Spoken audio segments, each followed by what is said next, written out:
People, let me take you back to 1976. Jimmy Carter became president of the USA. The first VHS video recorder was introduced by JVC, and the best-selling car in Europe was the Simca 1307. Back in the day, most audio equipment was built like a Sherman tank, as is definitely the case with this beast from Denon. This amplifier is really a blast from the past. It's a Denon POA-1003, and it's a combination with the original pre-amplifier. I found this amplifier at a garage sale, and I bought it actually quite cheap. It was so dusty that I could not recognize this amplifier at first.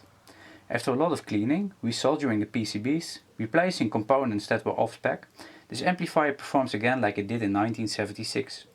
So to this video I attached some pictures of the restoration, and I hope you all enjoy this video.